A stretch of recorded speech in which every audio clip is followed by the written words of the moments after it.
wait a minute. How is it that you make $70,000 a year, but you're out there buying the properties that my other clients are losing that make a lot more money than you? That's when a slap in the face, not just for, I mean, it was for me basically to see that it wasn't about how much you make, but what you do with your money that matters. The reason I love doing these podcasts and these interviews is really to put it out there, is spread the message that, our industry is broken, right? Mhm. Our tax industry is based on volume. And so everyone has to do their taxes, Mhm. but every preparer has a line waiting out their door because it's volume, right? In Mhm. order for us the typical tax preparer to make a good living is the more we got to do more taxes. So the more we pump in, the more pump out is how we make our living, is how we make money, right?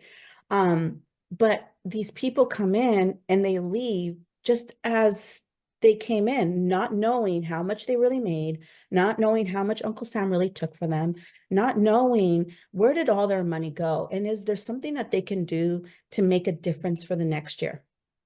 And That's my mission. they're trusting some stranger, right? And like you mentioned, the H&R Block stuff, right?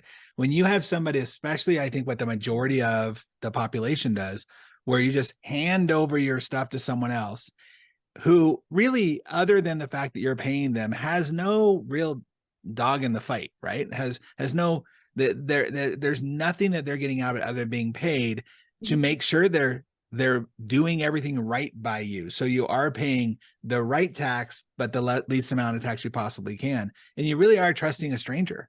Right. You really are. And that's where it comes to, we need to take the time to interview that person a little bit more. Figure out, this individual is supposed to be part of your financial team, right? Mm. We're all supposed to have a financial advisor, an attorney, a tax person, an accountant that we go to. And when we don't spend the time really finding those individuals, then we're left with whatever's out there, right? And Yep. so if you really take the time to find somebody that does care about you and your finances, then this person is going to take the time to review that return with you and say, hey, did you know that if you just make this one tweak, it's going to make a difference in the long run. It's going to make a difference in the way that, Uncle Sam taxes you or whatever it may be. But again, because we're so volume based, a lot of these preparers don't have that time. So you need to find yourself what's called a tax planner, Mm. somebody that's going to actually spend 30 minutes to an hour with you reviewing your tax return and coming up with the game plan on how to make a difference for the following year. What can you change that'll make a difference for the next year? Because if without any advice or any change, you just keep doing the same thing over and over and over, and you find yourself in that rat race, in that wheel that nothing changes.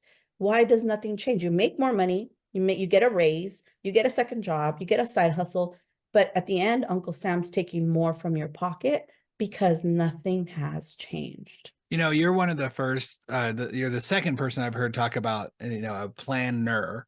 I have Mhm. a friend who talks about most CPAs are tax historians, Correct. right? Where they'll like, okay, cool. Well, let me tell you what you did this last year and what you owe, as opposed to doing what you said of saying, all right, let me be a fortune teller. Let me Correct. put it out there and say, well, now that we know this, here's our base. Let's change things up so you don't have to do this again next year. Right. And it is a different language. You mentioned earlier, and it's so true. It's a language none of us learn unless you're a tax professional. It's changing all the time, and it just feels so overwhelming when you deal with who's primarily because you're more of a planner type, Correct. right? So who do you typically deal with the most when it comes to your average client? So when we do planning, where we typically see a difference is going to be with, your small business owners. They need a lot more guidance, right? But the W-2 earners have so much potential, but it's breaking so many barriers with the W-2 individuals because our system's made for the W-2 individuals to pay all the tax. Yeah. So when I'm sitting in front of somebody who's a high earning W-2 individual, my tax strategies they shrink, right? I have like 5 pages versus when I have a self-employed individual, I have 50 pages or whatever, I mean, the Right. tax code is humongous. There's so many things. So many things. So it's about finding what's right, what's going to fit you, your values, your goals, and stuff like that, you know. But it doesn't mean we can't make a difference, right? We can make a difference with anybody that wants to make that change. I always share, I have a client when I first started to really see that there was something wrong, with our system, was right around the 2008, 2009 crash, where we saw people that were making a lot of money. And when I say a lot of money, I had a couple making $500,000. One professional married another professional, making $500,000 household. And yet they were losing their house. Their cars were getting repoed. Wow. Credit was going to crap. And back then, you got to remember that when your credit was bad, you couldn't rent, right? Because Yeah. rent was still based on credit. Yeah. So a lot of this stuff was like devastating. And couples would sit in front of me with shame, tears, and be like, I can't even rent a house because my credit cards have been so let's say you had a credit card with, a $20,000 limit because you were late on other things or your house was being foreclosed. All of a sudden, they would shut those credit cards. And now whatever little debt you had on them was already over the budget, right? Or over the limit Right. because they Right. were shrinking your credit limit. So it was like one devastating thing after another. And these people were making a lot of money. So, I was just like, how can this be? And then here comes my client making $70,000 for the year, a custodian at a public school. And he's out there buying houses that are being foreclosed on. Wow. And I'm like, wait a minute. How is it that you make $70,000 a year, but you're out there buying the properties that my other clients are losing that make a lot more money than you? That's when a slap in the face, not just for, I mean, it was for me basically to see that it wasn't about how much you make, but what you do with your money that matters. This man kept his life at his $70,000 earning and never lived beyond his means, but started to generate rental properties, rental income, passive income. And his passive income was tax free. And so I was like, what am I missing here? So I became this financial analyst and started studying this man and what he did and how he made his money moves. And then I just started to spread the word to other people that make more money, had more money, and can do what he's doing so easily. It's just no one ever told them how Yeah. or that this was even possible. Yeah. So true. So if you were to look at your breadth of that time period from when you notice, wow, there's a problem here, to what you do now, and like we both said, things are changing all the time. Brand new, laws went into effect when it comes to business ownership just 2 days ago, right? About filing and things like that. What would you say for your average client, who I know you deal with a lot of service-based Yes. companies who are really trying to make a difference in the world, they're service-based ownerships, business owners. If you were to say, like, I don't know, I'll say five. What are the top five biggest kind of challenges or mistakes or unawareness that people have when it comes to their finances, and especially around taxes? Right. Well, taxes are literally black and white, right? What I mean by that is when you take the time to really review those numbers, you could really see how much you made, which tons of people get surprised because they don't realize how much money they made. Mm, And then the other number is how much money Uncle Sam really took from you. mm, People figure that because they get a refund, they beat Uncle Sam. right. Yeah, you beat Uncle Sam. You got a refund because you overfunded. You Because you you paid Uncle Sam. paid too much, right? But they don't but no one really looks at the line item that Mhm. shows how much Uncle Sam took from your pocket.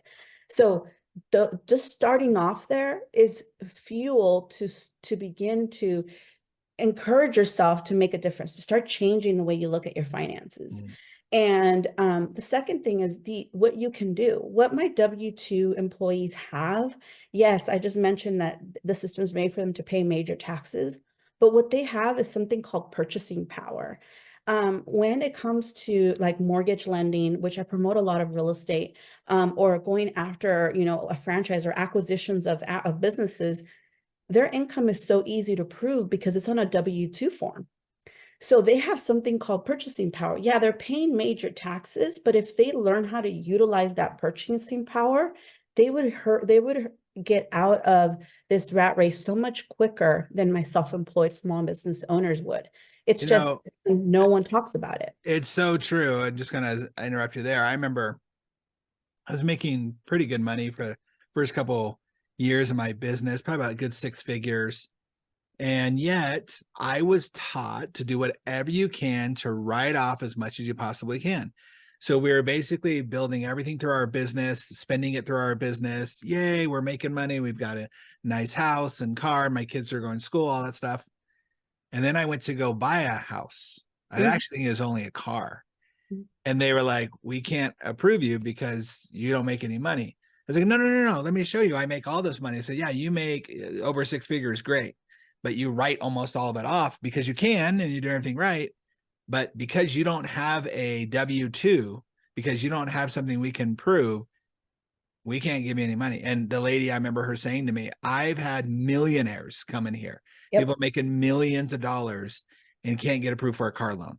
that's true. And that was my wake up call. I was like, wait a minute. And right then I was like, okay, how do I give myself a W-2 out of my own business so I can start proving that? And that's been such a godsend. And you're right. It is that purchasing power of going like, I'm not worried about, I've actually just had this conversation with my daughter, who's an influencer and making great money, about you need to run that through a business and pay yourself through the business as an actual employee. Hey, there's no reason to learn how to own your role on your own. If you like that clip, go ahead and click right here for another one. Or if you want to watch the entire podcast, go ahead and click right here. Also, don't forget to like and subscribe.